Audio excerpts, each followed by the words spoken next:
Hello guys! Kumusta na po kayo? Welcome back po ulit sa Lutong Pinoy sa American. For today's video po, tayo naman po ay magluluto ng creamy sopas. Pero ang gagamitin po natin yung ating leftover roasted turkey. Ito po yung turkey na hinain natin nung Thanksgiving. Pero today's po kasi kami umalis, kaya ngayon ko lang po siya ulit lulutuin. At naghiwalay lang po ako ng konting laman niya at yung sa may bandang neck bone niya.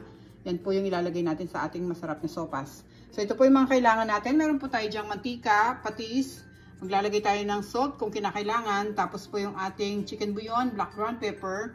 Dito naman po meron tayong carrot, green onions, garlic, onion, red bell pepper. Yung ating Filipino sausage or Filipino hot dogs. At yung ating turkey. Meron po tayo ditong macaroni. Tapos yung ating pong repolyo, gatas. At yung ating chicken broth. Mag-umpisa na po tayo guys sa mga bago po dito sa aming channel. Sana po mag-subscribe kayo sa Lutong Pinoy sa Amerika. At mag-umpisa na po tayo magluto ng ating napakasarap na sopas. Thank you po. Ngayon nagpainit na tayo ng pot. Pwede na natin ilagay yung ating mantika. Atin pong bawang.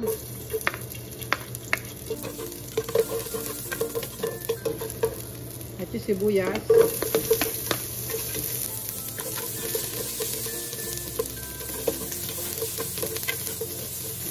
Tapos sunod natin yung ating turkey meat.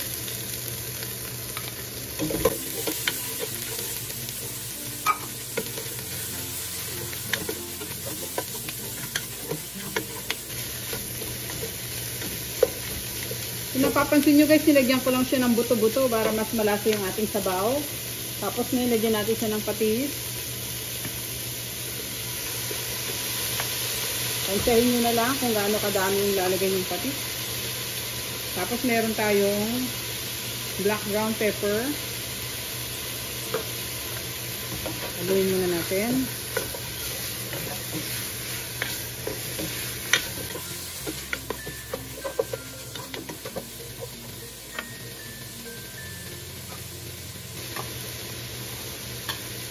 So, luto naman na itong ating turkey, kaya konting halo-halo na lang dito at pwede na natin ibuhos yung ating chicken broth.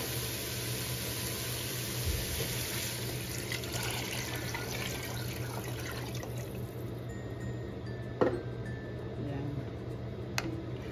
Hintayin muna natin itong kumulo. Pero magdadagdag pa siguro ako ng konting tubig.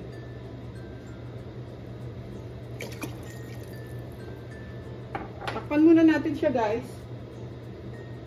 Bago natin lagay yung iba pang sangkap. Okay, hintayin natin siyang kumulo. Ngayon guys, kumukulo na siya. Open muna natin. Tapos lagay natin yung ating macaroni.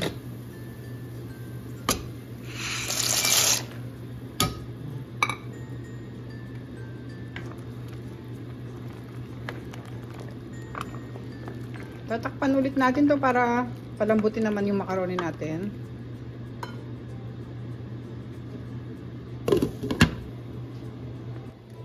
Ngayon guys, buksan na natin. Tingnan natin yung ating macaroni kung malambot na. Yan, umalsa na rin sila at malambot na sila. Pwede na natin ilagay yung ibang sangkap. Sunod natin yung ating carrot at saka yung ating red bell pepper.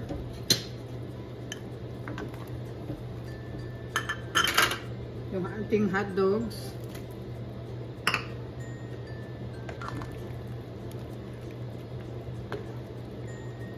Maglalagay na rin tayo ng chicken bouillon, pandagdag flavor.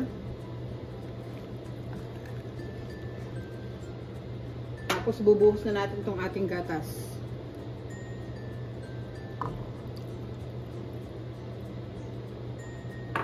Fresh milk pong ginamit ko guys, pero kung gusto gumamit ng evaporated milk, pwede naman.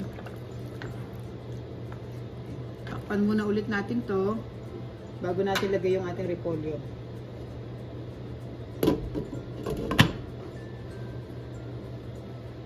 Ngayon open na natin siya. Sobrang nakulo na siya.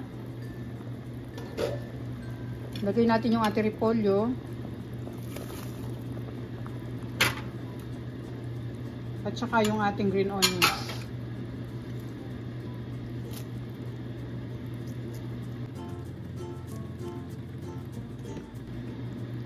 natin.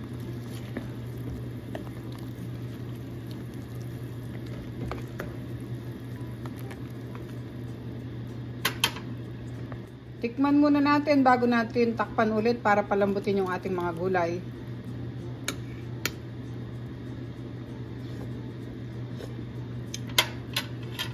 Para sa akin, magdadagdag pa ako ng konting asin.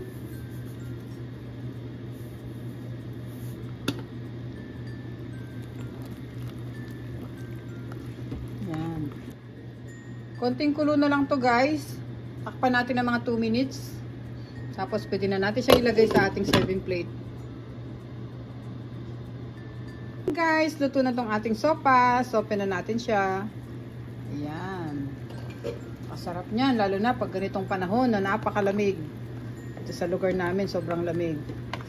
Kung hindi nyo alam kung anong gagawin nyo sa mga tira-tira nyong turkey, napakasarap nitong gawing sopas. Kayahin nyo yung ginawa ko. At pwede na natin siyang ilagay sa ating serving plate.